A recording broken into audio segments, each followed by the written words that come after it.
At first, it was subtle. She no longer asked if he had taken his medicine, no longer poured his tea the way she used to, with just a touch of honey, the way he liked it. He thought maybe she was tired. Maybe the news of his health had unsettled her too. After all, it wasn't easy. The uncertainty, the appointments, the weight of waiting. But days turned into weeks, and the distance between them grew louder than words. She began sleeping earlier, sometimes before he even got home from his hospital visits. She started going out more, just with friends, she'd say, her tone sharp, defensive, like he was accusing her of something. Once, when he tried to rest his head in her lap, like old times, she pulled away slightly. Not enough to make it obvious. Just enough to make it hurt. She stopped asking how he felt. Stopped offering to drive him to checkups. Stopped calling during the day to see if he had eaten. One evening, when he told her he was scared, that the doctors still hadn't found clear answers, she replied, flatly, "You'll be fine. Everyone gets sick. No hug. No warmth. No, we'll get through this together." It wasn't just neglect, it was emotional abandonment. Like a flower turning away from the sun. And in that cold silence between them, he realized her love was changing. Or maybe it had never truly been love at all. The call came on a Thursday morning. The doctor's voice was calm, careful, the kind of voice people use when they know the news will shake you. "It's chronic," he said.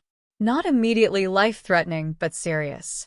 You'll need long-term treatment, regular monitoring, and lifestyle adjustments." His breath caught in his throat. Not because of the diagnosis, but because of what it meant for the life he had built. For the woman he loved. For the promises they had once whispered late at night under soft blankets and softer dreams. He returned home with trembling hands and tired eyes, hoping she would hug him, tell him they'd get through it together. Maybe even cry a little with him. But when he sat down and shared the truth, her reaction wasn't shock. It was frustration. Almost irritation. She exhaled loudly, ran her fingers through her hair, and said, "So, this is going to be our life now. Hospitals? Medicines? No peace." He blinked, confused. I thought you'd want to know. I needed to tell you." She stood up abruptly, walked to the window, and muttered, "I can't handle this kind of burden. You always looked so strong. I wasn't prepared for this." Not once did she ask what the doctor said. Not once did she ask if he was scared. Not once did she say, "We'll figure it out." He had faced the diagnosis with courage. But now, sitting across from her cold silence, he faced something worse than illness. The realization that love had abandoned him long before his health did.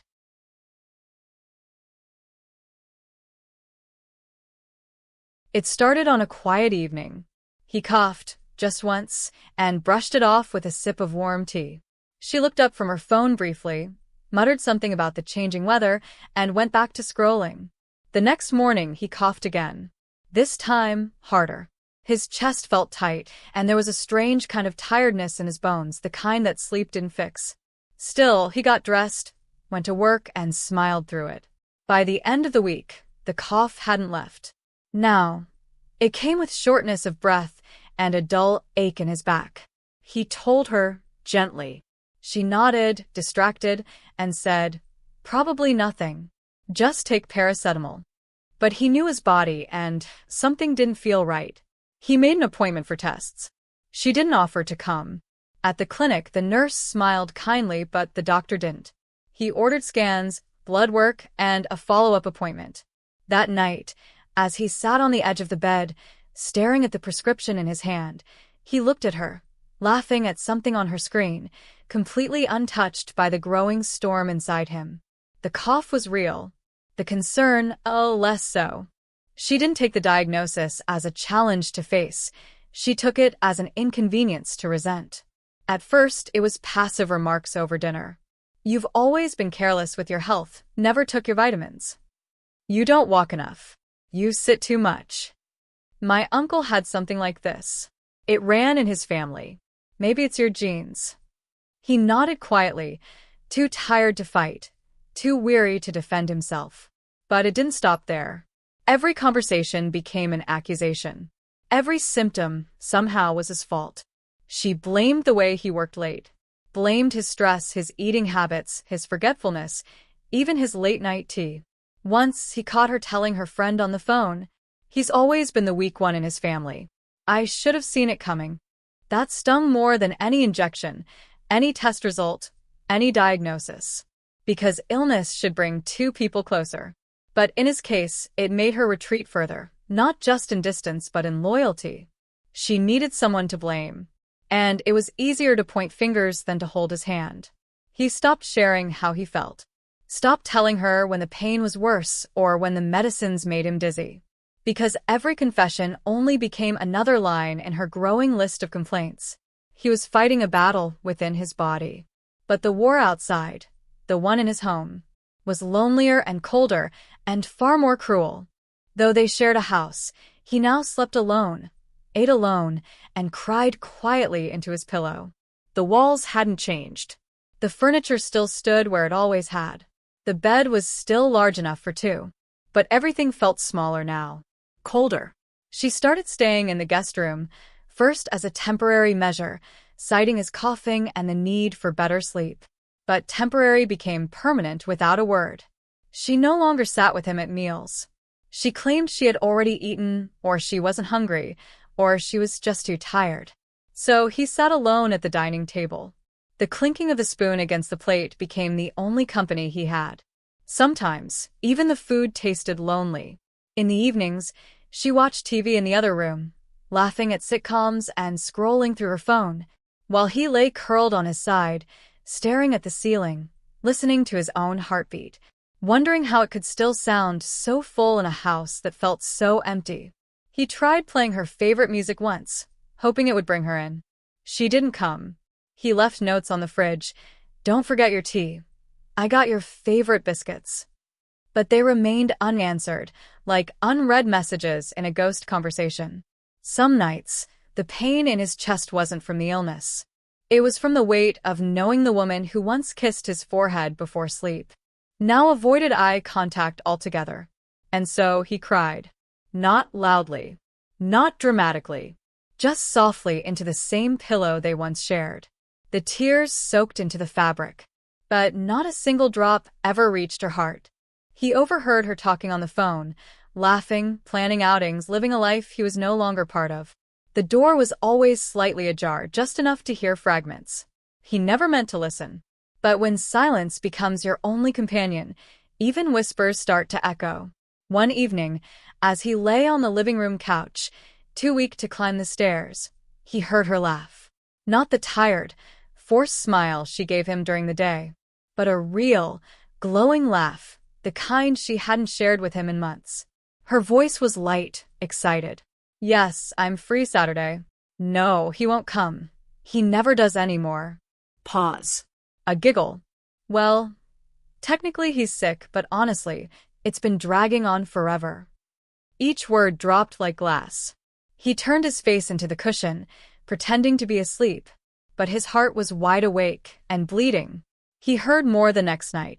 Talk of movie plans, dinner reservations, a trip she deserved, names he didn't recognize, voices on the other end that laughed with her, while he lay 2 rooms away, struggling to keep his food down. Once, he gathered the courage to ask gently, "Are you going somewhere this weekend?" She barely looked up. "Oh, just with a friend. You should rest." She never said who, never asked if he needed company.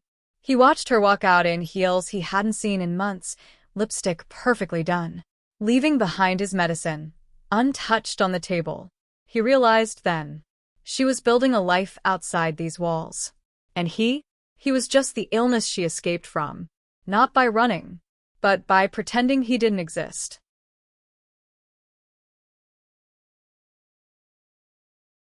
Her family came over. They didn't ask about him. Instead, they discussed properties and future plans, without him in them. He heard the front door open, followed by cheerful voices, her sister, her brother-in-law, maybe even her cousin. It had been a while since the house echoed with such liveliness. For a moment he felt hope. Maybe they'd come to check on him. Maybe someone still cared. He sat up slowly, smoothed the blanket across his legs, and waited. But no one came. From the dining room, the voices grew louder. Laughter, excited tones, conversations filled with energy. He heard clinking cups and the rustling of property documents being shuffled on the table. That flat in her name would be safer, someone said. And if she sells that land, she could invest in Islamabad, something new, something fresh, another added. He blinked. Her name? Her land? Her investment? He heard her voice next, sharp and confident. I don't want to be tied to this place anymore. I need freedom to move, to plan. I've given enough years already. No one asked how he was. No one stepped into the living room to check. No one even mentioned his name, not once. To them, he had already disappeared. As if he were a chapter they had all silently agreed to skip. He sat there, surrounded by his own home, yet invisible in it, like an outdated photograph no longer worth hanging. And in that moment, clarity arrived without warning. This wasn't just neglect. This was erasure. Their plans didn't include his name. Their future didn't include his face. And her silence, as the laughter roared just rooms away, said more than any goodbye ever could.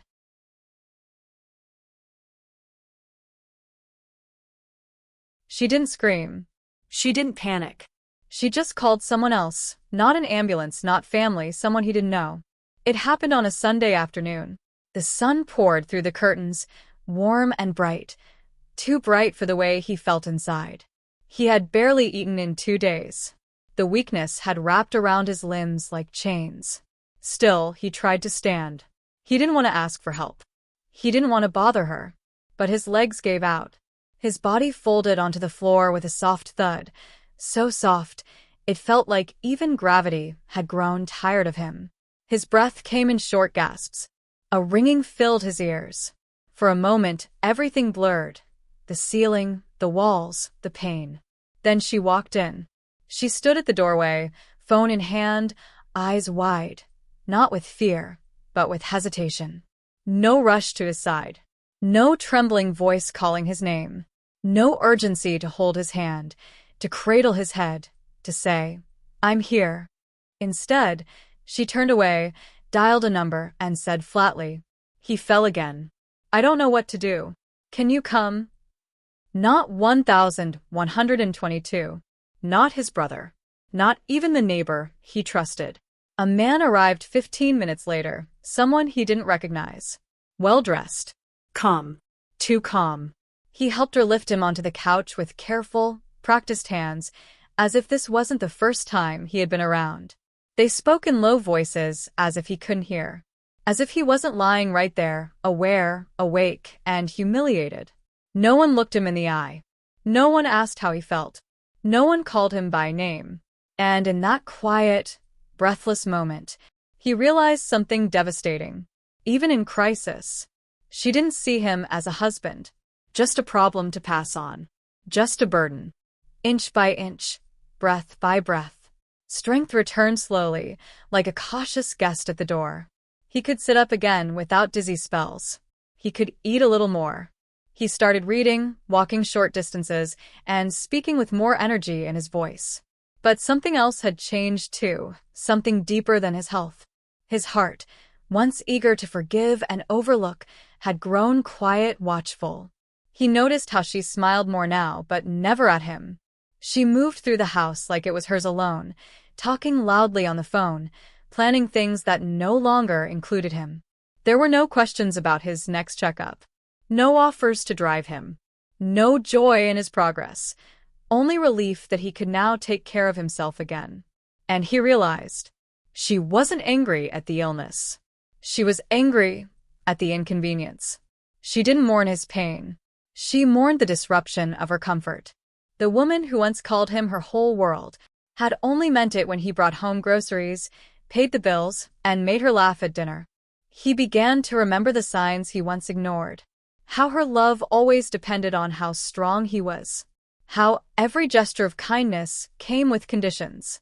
How she admired his strength, but not his vulnerability. Now that he was healing, she assumed things would return to normal.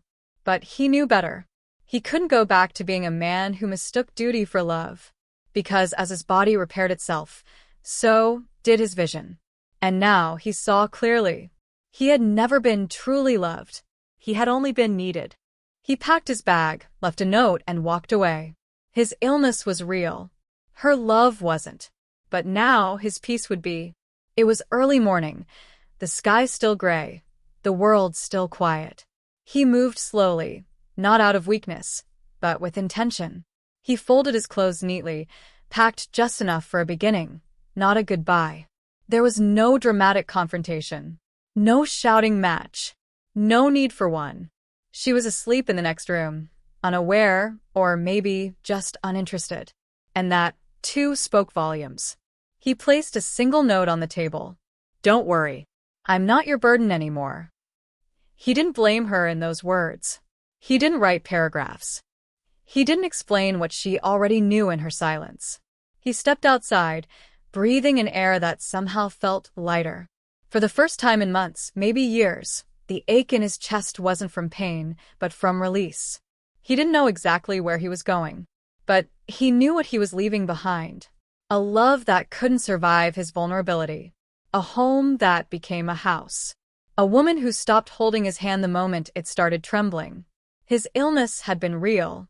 The fatigue, the fear, the quiet nights spent wondering if he'd wake up the next day. But so had the neglect. So had the emotional emptiness. So had the realization that he had been most loved when he was least in need. Now he walked not as a victim, but as a man who chose peace over pretense, healing over holding on. And as the sun slowly rose, he didn't look back, because sometimes leaving is the only way to live.